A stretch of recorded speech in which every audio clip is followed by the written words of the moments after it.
the Everything But Politics podcast. Happy Monday, my friends. Welcome back to this week's episode of the Everything But Politics podcast. Today's guest is Kevin Gleason. Kevin is the owner and creator of Stay Ready Athletics and has many years of experience in the world of boxing. Kevin, thank you for joining the show, my man. Absolutely, man. Appreciate you guys having me on. Yeah, no problem, Kevin. Well, Kevin, I know you've been boxing competitively since you were 13 years old, but can you kind of walk us and our listeners through, the point where you first put the gloves on, how you got introduced to boxing in general and the world that comes with it? Sure, man. For me personally, I started boxing when I was about 13, 14. And it was just basically like doing any other sport. I played different sports from baseball, hockey, etc. And I basically had always kind of had an interest in boxing even since I was a young little kid, watching boxing with my dad, etc. So from there, I started boxing at a local gym, one of the police athletic leagues, at about 13 years old, and just kind of grew in there. To be honest with you, I never expected it to grow into the business that it grew into and evolve into what it is now. I started boxing from about 13 to 17, 18 competitively. Stopped for a little while because I was switching off between different sports. I started wrestling in high school and stuff like that. And what had happened from there was a buddy of mine, I started training a little bit as I got a little bit older, around 22, 23. I started getting back into the gym and just training for myself. A buddy of mine opened up his own gym and asked me to come and help him out. So I would help him do some privates over there and classes, and it just kind of grew into its own beast that it is now, where I own my own gym now. And Kevin, when you were younger, besides you watching it with your father, were you ever teased or bullied, and this kind of persuaded you into boxing? Yeah, a little bit. I went through the natural Okay. cases, I think, that of any kid, getting into physical altercations, things like that. So that was always something that was important to me. Was I wanted to always be able to defend myself and take care of myself. So yeah, a little bit of that, and I think that kind of was another thing that pushed me in, just making sure that I was able to defend myself and avoid any kind of bullying situation. So yeah, that was another thing that kind of pushed me and swayed me over there as well. I always had an interest in boxing, but I remember being a 13-year-old kid in the 6th, 7th grade, being like, I never wanted to get bullied like that, when you'd see that situation. So that was another thing that kind of swayed me, pushed me into the gym. Well, Kevin, so obviously Evan and I are brothers, and then we have a third brother, Evan's twin, Ethan. So 3 boys. We obviously had some rough housing, some fighting Okay. stuff. Did you ever have you have brothers that maybe you guys got into some physical altercations when you were a kid? Yeah, man. Of course, I have 2 other brothers, so I'm actually the youngest. It's 2 older brothers, an older sister, and then myself. But yeah, I would consider, we grew up in a tougher household, where when you're growing up with brothers, I'm sure it's always a competitive aspect, whether it's school or fighting or whatever it may be. So yeah, that was another thing, just being having to kind of prove myself to 2 older brothers. And are they involved in boxing at all? They're not, no. My brother was one of that, like my middle brother kind of pushed me into doing it a little bit more, just because he knew that I enjoyed it and things like that. So he always kind of supported me. He would take me to some of my fights, things like that. But nobody ever competed the way I did for my brothers. Awesome. And Kevin, for someone starting out boxing, what are the first steps you teach them? Everything that I do at this point, I own my own private boxing Yeah. gym. So everything is kind of tailored to the individual. So I train anybody from, people that have never put on gloves and walked into a boxing gym before to world champions. So usually from somebody from the start, I always say, you kind of want to start with the fundamentals and the basics, which is usually the footwork and things like that. But some people pick up different, you know what I mean? And because I train the individual, some people pick it up faster. Some people are slower. Some people are really good at one thing where they're not the other, or vice versa. So everything is kind of, specific to the individual. And that's why I kind of chose my business to do it privately, where I'm one-on-one based. That way I can give, 50 minutes of dedicated time to the individual that I'm working with. So usually the things you want to start with when you're training somebody, boxing wise, is their footwork. I always say you fight with your feet, you actually punch with your hands. So learning to move properly, because nobody's going to be a sitting target, so you have to be able to move forward, move backwards, laterally, etc. And then your punches kind of start going from there. So from somebody who's never walked in the gym before, I usually start with the footwork. But again, I am a personal trainer and a service. So when you come into the gym, you got to think to yourself, if you're coming into my gym, you want to learn to punch too. So I think with personally training in boxing, sometimes you have to expedite the process and move it a little bit faster than as if somebody was coming in and taking a class base. So, I try to focus on the individual I'm training, see what it is that they need to work on. I'm trying to kind of, like I said, advance their speed as far as, making them move faster as if they were doing a personal than a class. So I think the first things you really want to concentrate on are the fundamentals. So your 6 basic punches and your footwork. What are the 6 basic punches? You have your jab, cross, your left hook, right hook, your left uppercut, and your right uppercut.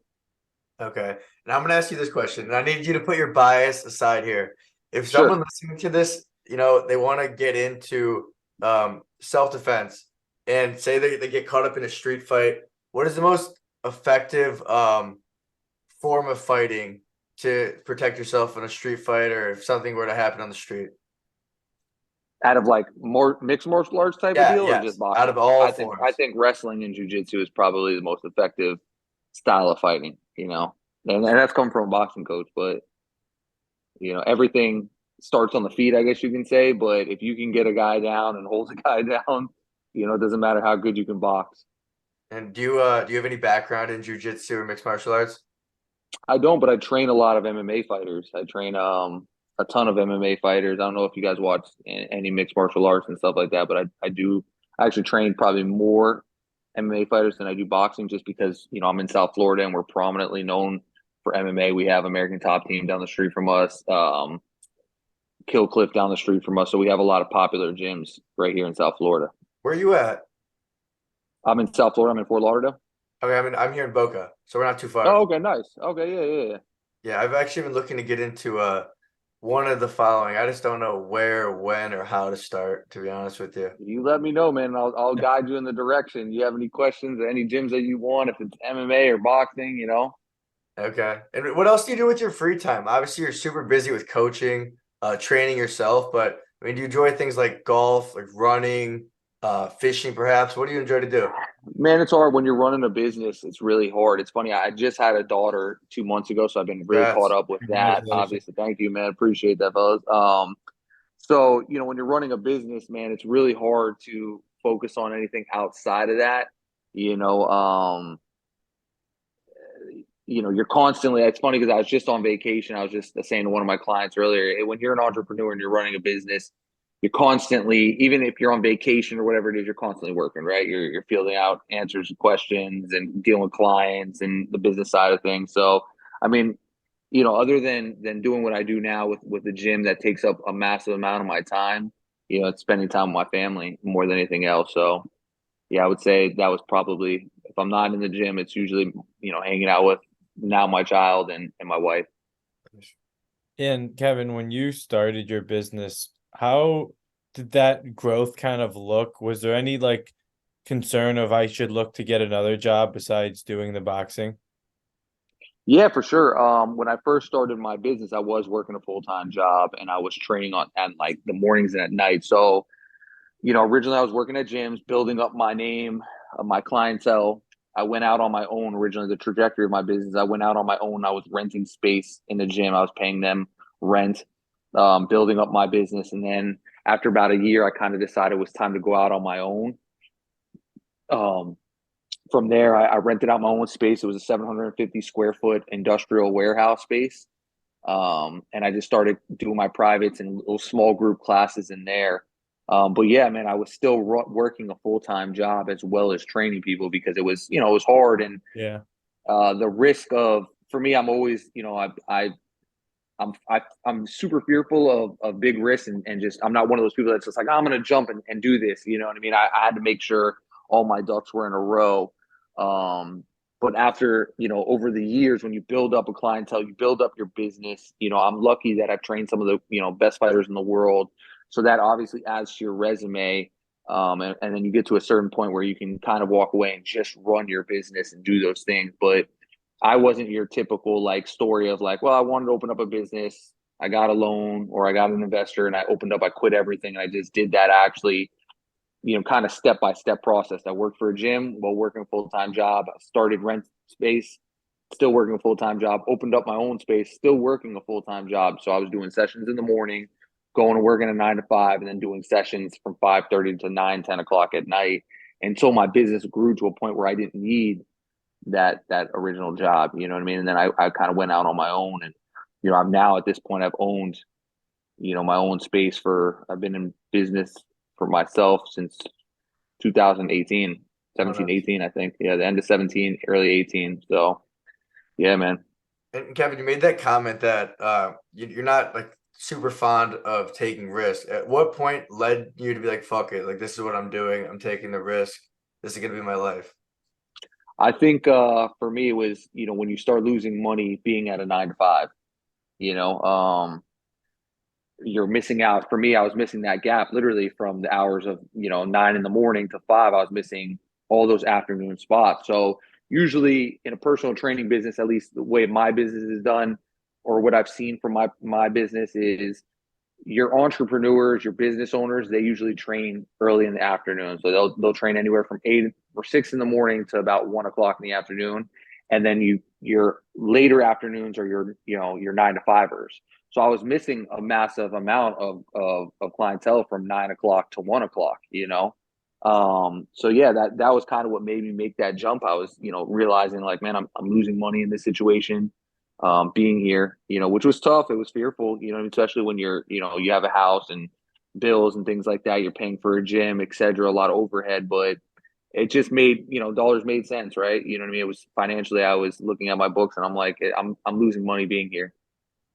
Yeah, and aside from your prior hours, what are your hours look now? Like, what is a typical day? Are you still working from around 5 to 9 p.m.?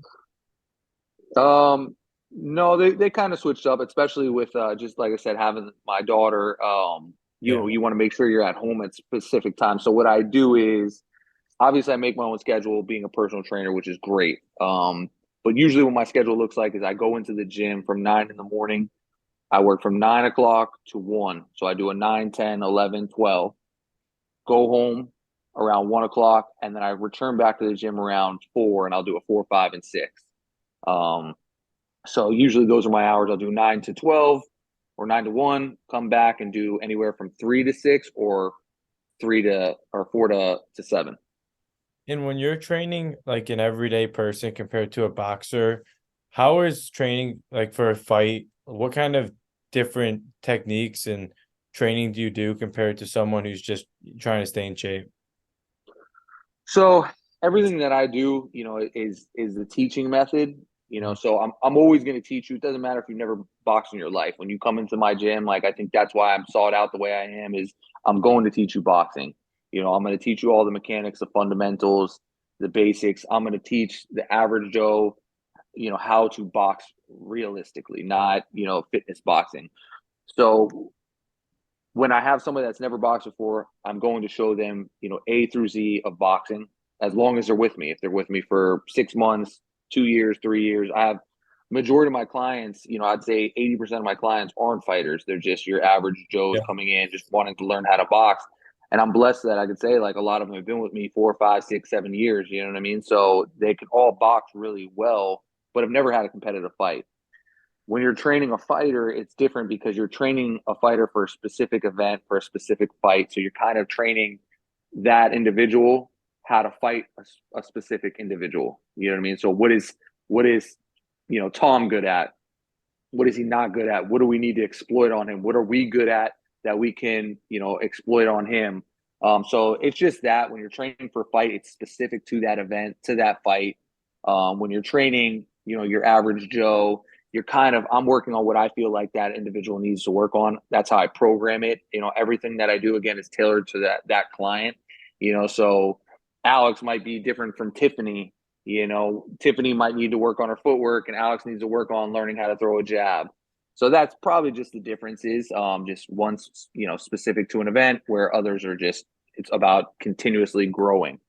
And when you're working with, the people that are fighting competitively, are you with them outside of the gym, like in the sauna when they got to cut weight, meal prepping? Are you involved with all of that stuff as well? Not so much the meal prepping and things like that. It all depends on the athlete. Some need motivation, you know what I mean? Some you get closer with than others. It really depends. I mean, I've been doing this now for so long. I've been, training people for about 12 plus years. Some people want their coaches with them all the time, you know what I mean? To cut weight when they're eating, whatever it may be. Some don't. Some are self-motivated. They want to be on their own, things like that. But it's just to the individual, some you get closer relationships with and some you don't. Some of it's strictly business, right? Some people just want to, I'm here to train. This is what I'm here for. You don't develop a friendship or a bond, things like that. And then I'm lucky enough that majority of the fighters that I have trained, I've been very close with. The little things that I do, I handle all their training. I don't handle any of the nutrition, no strength and conditioning. I'll put them in line with coaches that I know that are strength and conditioning coaches or nutritionists, you know what I mean, just through the networking that I've done. But I don't handle that part of it because I don't feel like I'm, strong enough to, hey, this is how we're going to meal prep and et cetera, et cetera. You know what I mean? That's not what my forte is. And you mentioned that there are fighters that want you with them all the time, like in their corner type, if you will. At this point in your life, now with a daughter, obviously, and being the married man you are, if someone wanted that, would you even have the time to be that person? That's a great question, man. It's very hard. When you're a fight coach, you're dedicating a big part of your life and your time to, training that individual. It's a full-time job to train somebody for a fight. And just like you said, all the things that come with it, the traveling, the actual fight itself, the psychological part of it. It's a lot, man. A lot of people don't see that.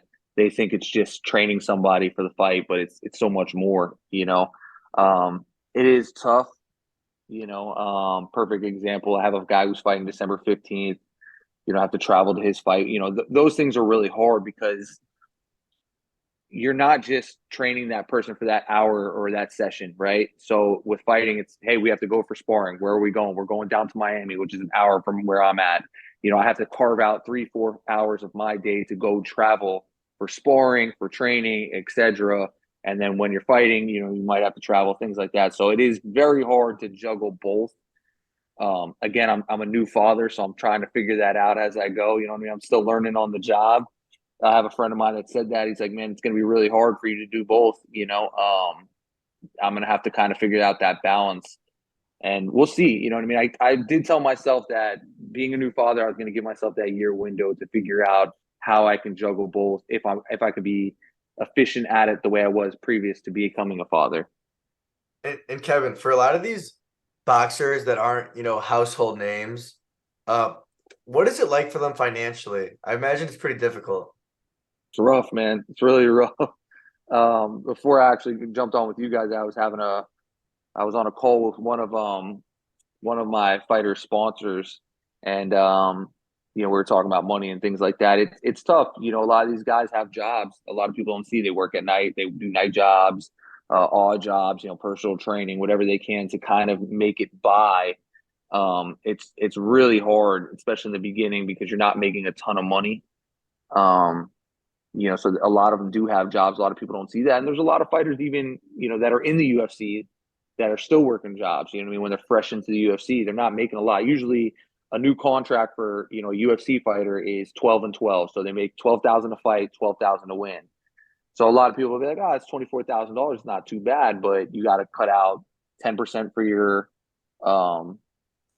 management, 10% for your coaches, your taxes. It's a lot, man. It is a lot, and it's tough in the beginning stages of anybody's fighting career financially.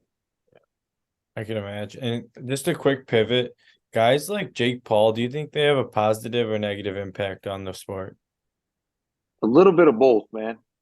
I think that they have positive.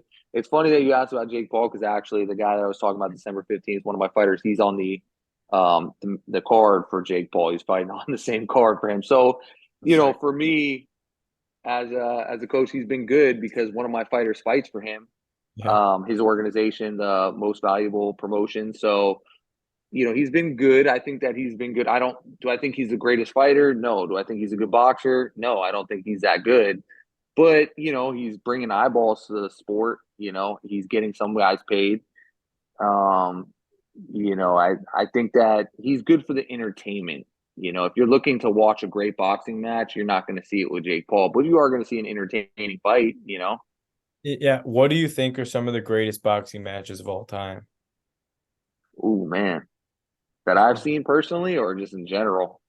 I would say both. Categorize what you've seen and then in general. I think that you can't say great boxing without saying the Mickey Ward, Arturo Gatti they had trilogy fights. All three of them were great fights. I think the Andre Berto versus Victor Ortiz one was an amazing fight. These are fights that I remember that I'm like, these are the best fights I've ever seen in my life. I really was a massive fan of how tactical the Floyd Mayweather versus Miguel Cotto fight was. Tyson Fury, Deontay Wilder 3 was an amazing fight. I'm trying to think what else. Canelo versus Triple G 2. How about you got to think of one that comes to mind? What's number one? Andre Berto versus Victor Ortiz, number one was probably, and it's such an underrated fight. A lot of people don't even know who those guys are. If I would have to say probably one of the fights that I can remember, it was that fight. I think because I watched it with my whole family, it meant a little bit more. But it was an amazing fight. Both those guys dropped each other, I think, like 2 or 3 times each. It was a crazy fight. And in your opinion, what has been the most overrated fight in recent memory?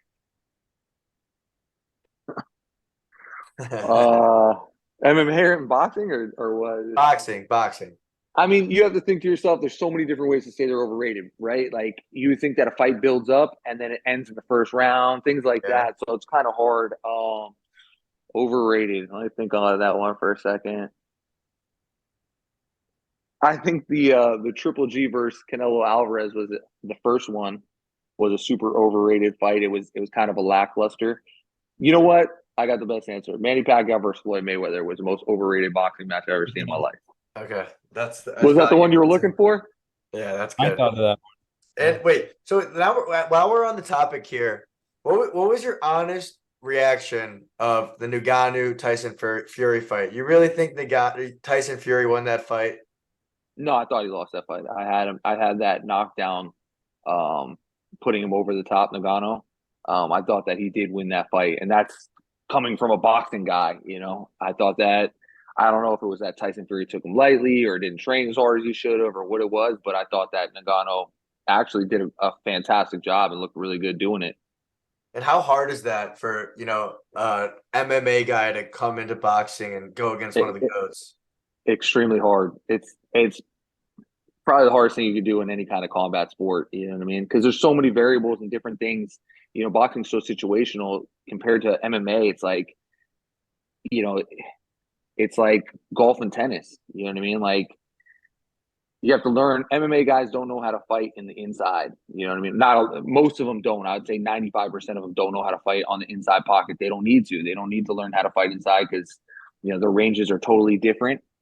So it was really hard, and what he did was super impressive. I'll be the first to say it. I actually said to somebody, I'm like, if Francis beats Tyson Fury, I'll quit boxing. Like I'll quit coaching. And fucking sure enough, he went out there and he did it. So, or at least I thought so. So I was extremely impressed by that fight. I think everyone thought so. That picture of Tyson on the ground, kind of picture's worth a million words. I think that's right. Textbook right there. Insane, man. Insane. Great for him though. Yeah. Now that landed him another huge opportunity to make more money. I think that when he left the UFC, Dana White was offering him, I think, like $5 million to fight. I heard he made like $25 million for the Tyson Fury fight.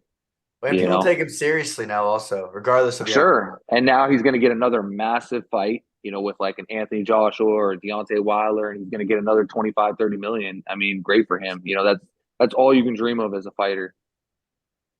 Kevin, do you have any plans to ever go competitively and start boxing again? Absolutely not. I'm 37, man. No shot. I mean, I've thought about it a couple of times, like out of fun, but I'm like, nah. There's so much. Again, when you're running your own business, man, Yeah. it's so much. I tell people that all the time. Like, you just don't have a lot of time, man. My day kind of consists of like I usually wake up around 6 in the morning. I take care of my daughter and help my wife out a little bit, and then I shoot to the gym usually around 8, and I'm there from 8 o'clock to, like I said, 1 o'clock. Sometimes later. It all depends on the way the landscape of the business goes. I don't even have time to work out anymore. You know what I mean? That's like it's that tough. So I'd have to carve out so much of my business to do that. You know what I mean? That's really hard to do. It's funny. I just trained one of my good friends, Dia Davis.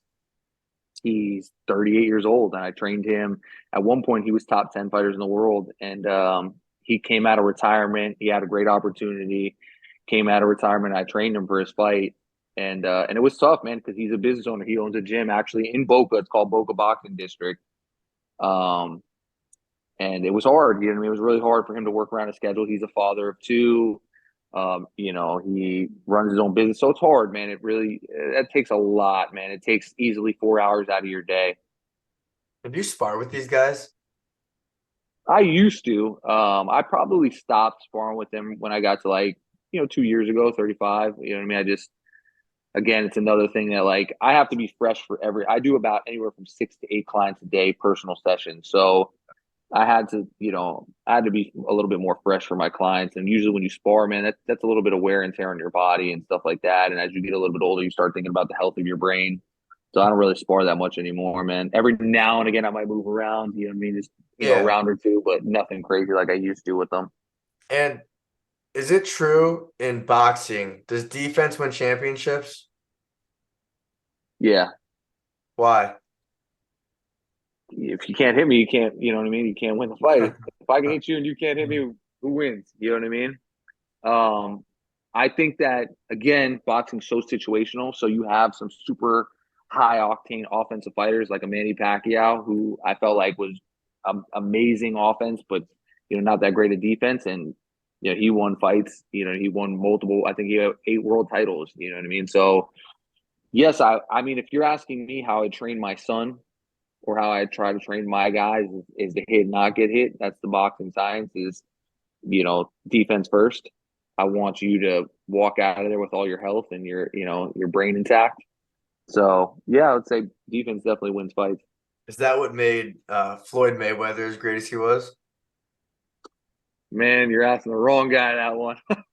I mean, Floyd was, in my opinion, he was top 10 greatest of all time. To say he was the greatest of all time, I don't think so. I think that he was definitely top 10.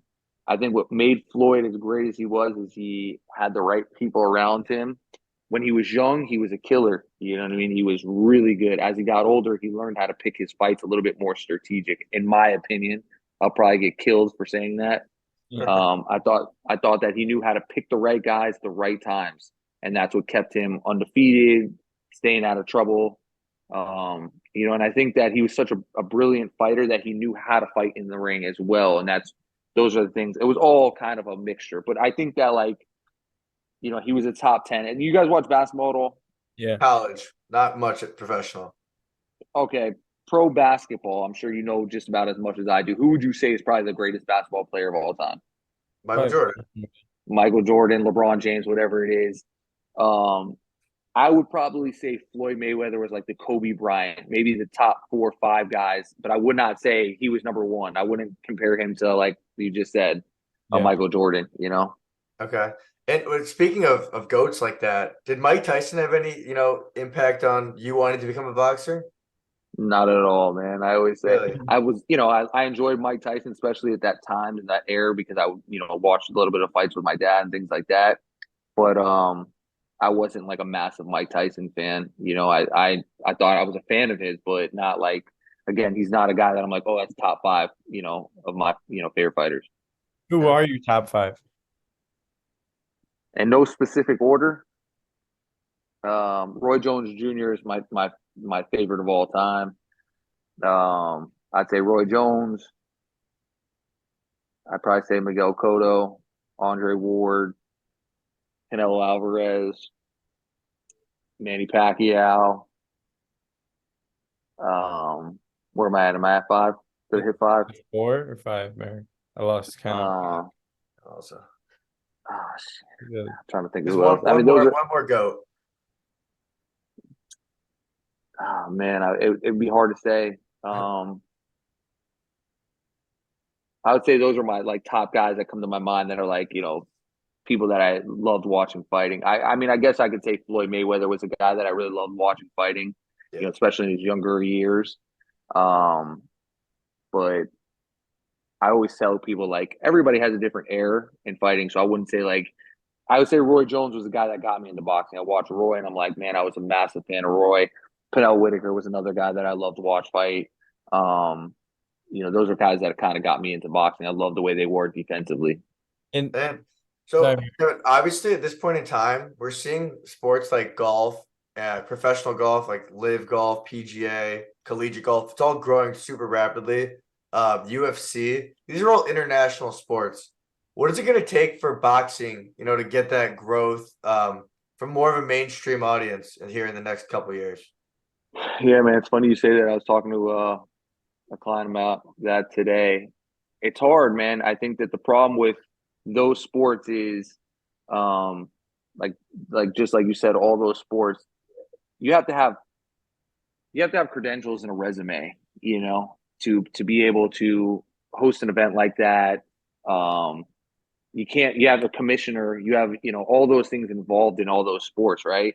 I think in boxing, man, the problem with it is it's a poor man's sport. And you could have anybody these days that registers as a manager or a promoter that has investors behind them. And a lot of these guys are crooks, unfortunately. Like, I always say that, I don't have a problem calling it out. Boxing has a massive black eye because of that. You have no organization, everything's super dysfunctional, and you have too many people with their hands in their pot. So I think in order to organize boxing, you'd have to take out a lot of people that have no business in boxing as far as managers, promoters, people that run, the belt systems, things like that. I think one of the positive things for boxing moving forward, similar to the golfs and the UFCs and even basketball, is that really it is worldwide. Like American football, it's only here. Sure. Soccer's international, but not everywhere loves soccer.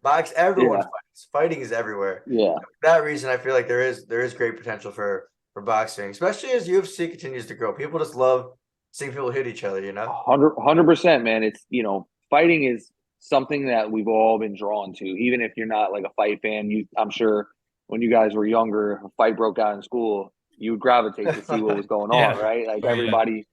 everybody loves fighting. I do agree with you. I think you look at, the way the UFC is structured. I watched an interview one time with Dana White, the president of the UFC, and he said, I just took the blueprint from boxing, that everything that was right and wrong with it, and I made it my own. And that's why you look at MMA or UFC, it's so well organized. And there's one belt, one champion, one promoter. These guys can't just hop in there and do it like that, where you have so many people, man. I can talk about it for days, how corrupt boxing truly is. Does it have potential to be great? Absolutely, man. Unfortunately, you'd have to take out a lot of people that have a lot of money and power in that sport, and I don't think they're going anywhere for that reason. Yeah. And Kevin, when do you think it became corrupt? How long ago? It's been corrupt since it started. For long as I can remember, it's been corrupt. It's just the way that sport kind of goes, man. It's a sick, nasty sport. I'll give you a small little example of something. A manager can come to me and say, hey, listen, man, we got an offer for your fighter, John, to fight, and they're offering you $15,000. You want to take it? And really, they offered him, the promoter came to that manager and said, hey, we're going to give him $30,000. He pocketed that $15,000 extra on top of he's going to charge him his 10% of fees right there. You know what I mean? So that's how corrupt boxing really is. And there's a lot of things that people don't understand and see. It's not so black and white. I mean, I think that's lower level boxing, but when you get into the higher levels, it's a little bit corrupt as well with promoters, managers, things like that. Yeah, that's too bad. So we have one final question for you, Kevin. Sure. What legacy do you hope to leave behind through your coaching career in the world of boxing? I would like to be known as one of the greatest coaches of all time. Love it. That's definitely the legacy that I want to leave, and just an impact on anybody that I can train. It doesn't matter if it's a fighter or not. I want, when people walk out training with doing a session or sessions, with me, I want them to feel like they got what they paid for. You know what I mean? And they feel like, wow, I work with one of the best trainers. And who are some champions you've had the privilege to work with? World champions. I've worked with Amanda Nunez, Marlon Moraes. Those are my two world champions. Those are known for like world. I've worked with other fighters like Gilbert Burns, Phil Hawes, Miguel Baeza, Jim Allers. Those are prominent names. Trying to think of who else would you know that I've worked with. I don't want to leave out any big names. I'm currently working with Lorenzo Medina, Dia Davis. But the two biggest names I've ever worked with, or the three biggest names, is Gilbert Burns, Amanda Nunez, and Marlon Moraes. They're all top 10 fighters in the world. Kevin, So keep absolutely killing it. As an entrepreneur and as a father, it sounds like you're got big things going. So, it was really exciting to hear about you, your story, your business today. Grateful for your time, man, and hopefully in the near future we get the opportunity to meet in person. Absolutely, man. I appreciate you guys having me on, man. Yeah. All right, guys. We'll see everyone next week. Kevin Gleason, thanks for joining the show, man. Thank you, sir.